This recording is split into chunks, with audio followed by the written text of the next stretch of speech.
Welcome back to another Mackem in the Middle podcast, the first of the new championship season. Ipswich at home is the first game, of course, 5 p.m. kickoff on a Sunday. And as always with the previews, we are going to get a look from the opposition view. And we are joined by Rich. And first and foremost, promotion for Ipswich Town last season. Very similar to Sunderland in the way that they never, ever, ever belonged in League One. But just, it's an exceptional feeling to finally get out of that league. Yeah, thanks for having us on anyway, mate. Really appreciate it. Yeah, look, you know what it's like being in that league. That was our 4th season. It's nice now. I was speaking to one of my mates today. It was, I think, last season, I think our first away game was Forest Green. Yeah. No disrespect to them. I think there's about probably 3,500 there. Then you come to Sunderland, obviously, on Sunday. Stadium of Light, I think it's going to be like 40,000. So, like, yeah, look, it's great to be back in the championship where, yeah, I think we probably, I know a lot of our fans have got expectations of Premier League and that, but we haven't been in there much in, like, if you look in like the last 25 years, we've been in there, I think, a handful of seasons. So for me, championship is where we should be. Sort of, we've got a bit of money now with our new American owners, so we should be a strong championship team pushing towards the playoffs, I think, mate. Yeah, I think it was 2001. I think you were last in the Premier League. Yeah, we were in there for 2 years. I think we smashed you 5-0 at Portman Road when we got relegated. Sounds about right. Finidi George scored I don't know if you've seen it. Go on YouTube and look at it. He scored an absolute wonder goal from the right hand side. It's a fantastic goal. But yeah, look, that was obviously a long time ago, and we've sort of fallen away as a football club since then. But we are on the way back now. Yeah, same could be said for both clubs. And you mentioned there, obviously, about the ambitions that Ipswich have this season. And, you know, every page on social media always does their predictions for the season. They'll rate the managers. I've seen people rate McKenna as the best championship manager in the league. And obviously did excellent at Ipswich last season in League One. Possibly a bit of a stretch to say he's the best in the championship when he's ever managed there, but we'll get on to that. And the main prediction that people keep seeing is Ipswich to, I want to say the dark horse, but I don't know if they are the dark horse because everyone seems to be expecting to do very well. Is that the feeling amongst the Ipswich fan base as well, that, top 6, top 10 is a minimum will be the aim? I've seen some of them saying top 2. I think it was the Racing Post had us to win the league. Look, I'm not in that camp. I think the step up from League One to Championship, I think, is massive, and I think it's probably, look, you have expectations when you come up, obviously, like you did last year, and you've got momentum and you've been winning games. But it's like I just said, it's totally different because I look down in fixtures. No disrespect to the teams we're playing last year, you've got no easy games in this league. I'm looking, thinking, blimey, where are you going to get the points? If you look at our fixtures, I think look through December, we've got, I think we play Leicester, Leeds, obviously Norwich, who we've not beaten for 14 years. We've got them. So it's a hard game every single week. So as far as I'm concerned, I think we'll be okay. I think, look, we'll play some good football, but our fans need to realise that I think last season we lost 4 games. That was it. We come to the Championship, we're going to lose some games. You look at Middlesbrough last year, I think they lost 15 games and they still made the playoffs.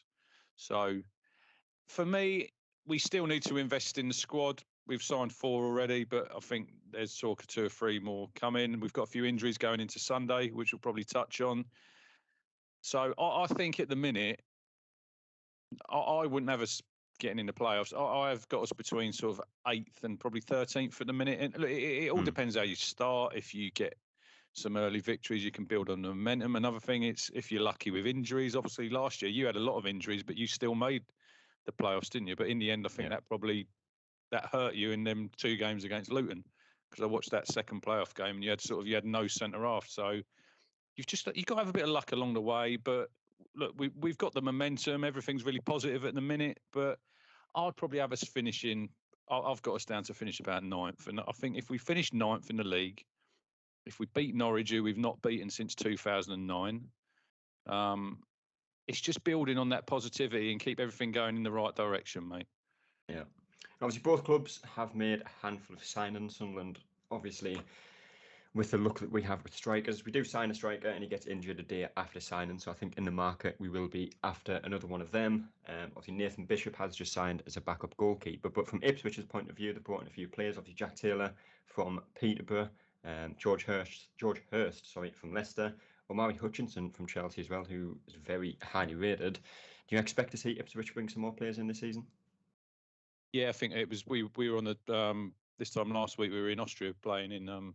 We actually won the Innsbruck Cup. We beat Leipzig and we drew with Werder Bremen. But Mark Ashton, CEO, he done an interview and he said there's going to be another 2 or 3 to go. He said into the starting 11. So I think at the minute, look, we've got 2 or 3 injuries going into Sunday. First 11, I think we're quite strong. It's underneath that. Whereas last season in the Championship, there was times in them games when we're 3 or 4-0 up at home and we make about 4 substitutions on 70 minutes. And I'm thinking, I don't think we'll be doing that this season, because it's a whole different league. Are some of them players good enough? Look, you don't know probably until they play there. But I think the squad at the minute needs. I think we've actually got 24, so we've got 1 space left in the 25. So if he brings in another 2 or 3, there's going to have to be some outgoings. But yeah, look, we're just going to have to be lucky with injuries. I think it's obviously we've got Nathan Broadhead. You had him at Sunderland. He was on loan. He's potentially out Sunday. He's a really good player. It just worries me a little bit with him. I think he had a few injury troubles when he was at yours. So you just got to keep your fingers crossed that you can keep players fit. But look, it's a grind and it's Saturday, Tuesday. There's plenty of games. And yeah, that depth of squad will definitely be tested for me throughout the season. Yeah, you mentioned Nathan Broadhead. We'll get onto him now because, obviously, like I said, he had a successful loan spell at Sunderland in League One. He went back to Everton the season after. Obviously, picked up a few injuries in that season. A lot of fans wanted to see him come back to Sunderland in the Championship on a permanent deal. Whether we were ever in for him or not is unknown at this stage. But he did end up dropping back down to League One to obviously join Ipswich. I've seen some of the goals he scored. He's a very good player. How important is he to Ipswich? Because when he was at Sunderland in League One, almost all of our link-up play when he was in the starting 11 came through him. Yeah, obviously he scored the last time he played at ours. We drew 1-1. That was actually Kieran's. Kieran had just taken over. He was there watching. Nathan Broadhead was actually playing for you that day, and he scored. Look, he's a top-class player. He came in January. I think he scored 8 goals, got 6 assists, and he played a massive part to get us out of that league. And he's one of these players where I think you need him fit for a lot of the games this season. It just worries me a little bit that he's picked up a bit of a knock in pre-season game against Luton. There's rumours that he has trained this week. I don't think Kieran's done his press conference yet, so I've not seen if he'll be fit. But yeah, I think he's a real key player for us this season. I think I was actually surprised, that Everton were really struggling. He never really got a look in there. He obviously went to he was on loan when at Wigan. Same with Ellis Sims as well, because I think Everton ended up recalling him from Sunderland, which kind of screwed us over a little bit. But even when they didn't have a striker, he wasn't getting a chance there either. They obviously had Tom Cannon out on loan in Preston, who looks set to go out on loan again this season. That's 3 very good strikers that could have offered something to Everton last season that they just didn't want to entertain. Yeah, Sims I think played a little bit, didn't he, after they'd recalled him. But the way that they struggled, I thought surely they're like Tom Cannon, excellent player who's on loan money at Preston last season. So I think he'll probably get another Championship loan move. But yeah, Broadhead for me, massive player, and I think he can have a really good season if he can actually stay fit. I think he'd probably be one of our key men, and I think like I said, he got 8 goals in the second half of last season, 6 assists. He plays in the front 3 off the left. He was too good for League One. You've obviously seen him play there for Sunderland, and I'm thinking he's obviously come to us with hopes that he's going to get out of that league and then play in the Championship. So it would be interesting to see how he sort of goes this season. But I'm really looking forward to him. I like Nathan Broadhead. I think he's a really good player, and I'm just keeping my fingers crossed that he's going to be fit for Sunday. Yeah, I'm certainly not. two big changes this season, not just in the Championship, but across the leagues in England. The first one, obviously, being the amount of substitutes that can be named on the bench, which is, neither here nor there. And I think it's been up from 9 to 12, I think it is. Or is it 7 to 9? I'm not sure, but it's gone from 7 to 9, yeah. 7 to 9, yeah. So there's obviously more players named on the bench, and it'll probably give a chance for some youth players to get some game time in games that have kind of already gone if you're 2-3-0 up with 10 minutes left. But the biggest change, and the one that I kind of want to talk about a little bit, is, on the topic of time waste. And I think it's quite a big one for clubs like Sunderland and Ipswich in terms of the way they play, because Sunderland, most games last season, dominated possession. Teams would obviously feign injuries, keepers would take ages to take a goal kick and nothing would ever be done about it. And obviously Ipswich, from the games that I've seen and what I've heard, again, very, possession heavy team, like to get on the ball, and teams like to slow the momentum down. So with the introduction of the new rule around time wasting, where pretty much everything will get added on now, that could be a big benefit to teams like Sunderland and Ipswich. Yeah, we saw it during the World Cup, didn't we? They were adding on, and I thought, yeah, that's good, because look, I think it was one game in the World Cup where 17 minutes were added on. Look, it's not cheap, is it, to go to football? So, yeah. And the amount of time that the ball's in play is minimal, isn't it? Really, when you I was actually shocked when I seen it, because I think someone posted that on Twitter, and the only number I remember was the League Two number, and I think it was 48 minutes in League Two the ball was in play. So, you've got like half a game when the ball's probably not in play. Look, we've seen it in League One. You've seen it as well, that you play these teams, they come to your ground. These players are not injured when they go down. They're pulling the wool over the ref's eyes, like your goalkeepers. I think it was Pompey. We played Pompey at home last year. It might have been the year before, and it was like they got a pre-planned thing. They said on 70 minutes the goalkeeper goes down with cramp. They all come over to the side, don't they? This is what annoys me. Where I sit, we sit near the dugouts, and it's like they come over. It's like a timeout, isn't it? They're all there having a drink, and you're thinking, there's nothing wrong with him. There's nothing wrong with him. But then when the end of the game comes, you see the ball go up sometimes. Sometimes you think 4 or 5 minutes, and you think, no, it's probably double that. So at least, look, it's like these new rules that they always bring in. It'll be interesting to see how it goes, like moving forward, because obviously at the start they'll be really hot on it, the refs. But I've seen rules before that 2 or 3 months into the season, and then they just go back to where they were before. I think that's one of the worst things about EFL, well, the EFL in general, is, the timekeeping of football. And I mean, a lot of people, I think I said this in a podcast last season at some point, and a lot of people just don't realise it's a thing, but if the goalkeeper has the ball in his hands for more than 7 seconds, it's a free kick. But you can probably... implemented, is it now? Never implemented. And I mean, I think there was one time last season, I can't remember who it was, it might have been QPR, which obviously they were playing under Gareth Ainsworth, which is no surprise. I think it was 19 seconds the keeper had the ball in his hand, eventually released it, nothing doing whatsoever. And I think that's the thing that annoys people the most, especially when you're a team like Sunderland, team like Ipswich, where you're going to keep the ball. You're probably going to dominate a lot of teams at home, possession-based wise. So when the ball goes out of play and, their right back goes over to take a throw-in, decides he doesn't want to take it, he drops the ball, no one goes to take it, a minute and a half, 2 minutes have gone before they take the throw-in, that's when people start getting annoyed, and referees tend to do nothing about it. Hopefully this season changes that. Yeah, because you know that they're bending the rules. And I know sometimes when you're probably away from home that if you're winning, I can see sometimes where you're going to have to take time out of the game. I get that. But it's when it always amuses me, though, because you'll play these teams and they'll be doing all this. And then you'll pop a goal into them probably with about 10, 15 minutes to go. And then you see none of that, do you?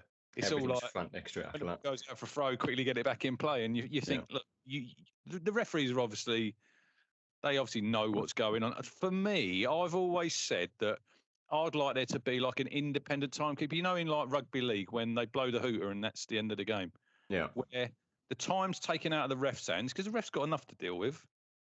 You have an independent guy. He does the clock.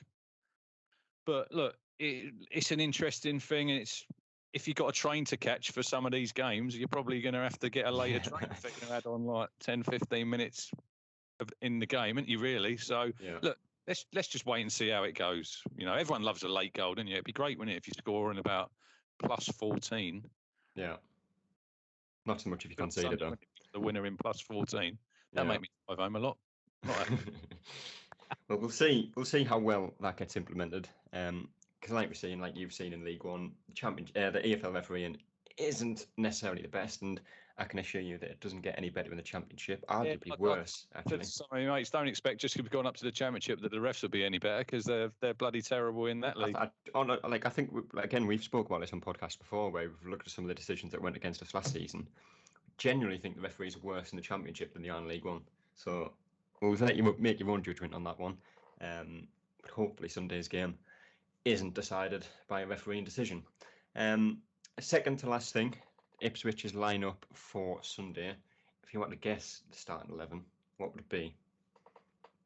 Well, obviously, we got a few injuries, so I don't think Christian Walton's going to be playing goal, so that's a blow for us, because he was he was ever present apart from about 10 minutes in the last home game last season. They brought on Halaki, who we signed from Salford. Paul Cook signed him. Not a bad backup, but he's not quite Christian Walton. So I think he starts in goal. At the back, two centre-backs, probably Luke Wolfenden, Cameron Burgess. Right back would normally be Harry Clark, but he is injured, but he's suspended because he got sent off at Fleetwood in the last game, which is crazy. Got yellow cards in the last 10 minutes. I thought, what are you doing? It's like a nothing game. So I think Janoid Danasian will come in, which there's only two players we've got left from when we got relegated under Paul Lambert, and he's one of them. So I think he'll have a tough. He's a good defender. He won't probably offer a lot going forward, but he'll probably be up against Jack Clark. So he'll have his hands full. Probably our best player is Leif Davis. Plays left back, but he pushes forward. I think he got 12 or 13 assists last season. He's a Geordie. I've actually Leeds, didn't he? With a couple of tickets for his girlfriend and his stepdad. So he's a good player, and I think if he has a really good season, Leif Davis, we signed him from Leeds for about $1 million. He was outstanding last year. I think if he has a really, really good season this season, I could see him probably ending up in the Premier League. We had, I don't know if you remember Aaron Cresswell, who plays for West Ham. Yeah. We signed him from Tranmere, and he played for us, and then he got sold to West Ham. So he's a similar sort of player to him. Midfield 2 will be Sam Morsey, the captain, and I think probably Jack Taylor. Obviously, we signed him from Peterborough. Massimo Luongo, we signed him from Middlesbrough on a free last January. He signed for another year. I think he's got a bit of a knock, so I don't think he'll play. But I think we chased Jack Taylor, I think, for 2 windows. He'd been down to the ground in January, but Darren McAntony, I think he wanted to keep him at Peterborough to try and see if they could get out of the league. But I think he did it was no surprise when we signed Jack Taylor. I think it's one of the worst kept secrets, that he's going to come to town. He's a good player. Be interesting to see how he fits in. On the right, Wes Burns will play Welsh international. He's rapid, so whoever you got at left back might have their hands full. And then we've got obviously, hopefully Broadhead plays on the left. If he doesn't play, it's an interesting one there. We got Kyle Edwards could come in. You got Marcus Harness. Obviously, Amari Hutchinson has signed on loan from Chelsea, 19, really highly rated. So McKenna might chuck him in for his debut, but we'll have to wait and see there. And then obviously we've got Connor Chaplin. He got 26 goals. He was a joint top scorer last year in League One with Clark Harris at Peterborough. So he's looking. I think he'll have a good season. And up front we've got we signed George Hurst. Yeah, we signed him from Leicester. He came in on loan last season. I think he got 7 goals. He made a big impact. But he's played. He had 2 loan spells in the Championship. He was at Blackburn and Rotherham. And he's not all starts, but I think he's played about 40 games in the Championship and he's not scored a goal yet. So interesting to see how he goes this season. Paid a bit of money for him. He's the son of David Hurst, who used to play for Sheffield Wednesday. But I think he's a really good signing. He's one of these players he's had a few loan moves. I think he's 24 now, and he really needed to make some of his home. Yeah. And he got on really well. Good rapport with Chaplin. So yeah, he'll be a starting striker, and hopefully he can. He scored 3 in pre-season, scored against Leipzig last week in the friendly. So he's he probably won't finish the game because very rarely in League One did whoever started up front. They probably played about 70 minutes. Then we've got Freddie the Dapo to come off the bench. He'll probably place us probably on about 70, I'd have thought. But we got a decent lineup there, but it's off the bench where I'm going to be interested to see what we've got and if they can sort of make an impact, because they did in the Championship, but in the League One, but in the Championship, I think it's a big step up. So we'll have to see how some of them get on. Yeah. In terms of Sunderland's lineup, I think it somewhat picks itself after the last pre-season game, which I'm not sure if you saw, but it was a 5-2 defeat to Hartlepool. I think that was your second string. I think the game against Mallorca was the one that will probably line up when thought against us. Yeah, and that will be what I presume Patterson, obviously in goal. Nathan Bishop signed as backup there. Trey Hume, Dan Ballard, Luke O'Nien, Dennis Serkin, Dan Neil and Pierre Ekwa with Patrick Roberts, Job Bellingham, Jack Clark and Hemir up front. Last thing before I let you go, score predictions for the game. Probably the hardest game to predict of the season being the first one because no one knows who's who. We've got some injuries, and I think a lot depends when 4 o'clock when the lineups will be out. Who's in that team? If Broadhead's in that team, I think we could get a positive result. Look, is going to be 40,000 there on Sunday.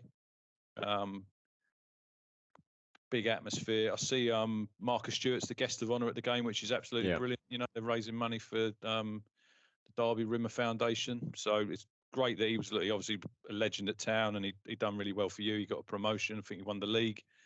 That'd be nice to see him. But I think it's a real tough game for Town first up. You know, you had a great season last season and probably exceeded expectations, and I think you're expecting this season to be up there after sort of making the playoffs last year. I will go for. I don't want to be a doom and gloom merchant, but I think you might edge it by the odd goal. It'd probably be 2-1. I wouldn't be disappointed. I'm more to see the performance. You know, if we have a positive performance, obviously in front of the Sky cameras, and there'll be a lot of people probably watching on TV who haven't seen Town play for a few seasons because obviously we've been in League One and we ain't really featured much on the telly. But I just hope we have a positive performance and people will see what a good football team we are now under Kieran McKenna. You know, he's a top coach. I do agree with you a little bit when I think it was a second tier pod. I think it was the manager that they'd like most to manage their team. Now they had him number one, and you've got people in there who've got promotions, and you've got bloody Neil Warnock's in there. You think, blimey, he's had 8 promotions, is it? So look, Kieran is highly rated, and I do think he'll manage in the Premier League, but he's only managed in League One. Last season, we had a big budget and we still didn't win the league there. You know, Plymouth, look, fair play to them. They were great. And Schumacher there, he's another great young coach. But it's going to be interesting to see how Kieran, because you'll go through bad spells in the Championship. It won't be, I think we went 19 games unbeaten at the end of the season there. And I can't see that we're going to do that in the Championship. If we did, it'd be absolutely fantastic, you know. But it'll be interesting to see how he reacts when we have a bit of a sticky spell, because it's going to happen. You know, but I think he's good enough, and he's got good coaching staff around him to come through that. And yeah, I'm really looking forward to the game Sunday. It's obviously like football's back. You look at the weather normally, isn't it? First game of the season, it's red hot, but it's not going to be this Sunday, which the players will probably be grateful for that. But yeah, I'm more the performance. Look, obviously I want to win, you know, get them 3 points, but I just want a positive performance. And if we have a positive performance and we lose the game, so be it, you know. But you never know. But yeah, I'll go 2-1 Sunderland. Yeah, I think I'll go with a 1-1 to start the season, which I don't think either club would be too disheartened with that result. But of course, that is 5 p.m. on Sunday at the Stadium Light. It is on Sky Sports. We'll have a podcast out hopefully on the Monday to discuss what happens during that game. Hopefully, a positive result. And of course, from the opposition perspective, if you go to TalkingTown, you will find reaction from the game from their point of view as well. But that is all for today. So thank you for joining us today, Rich. Cheers, mate. Thanks for having us on. That's all, folks.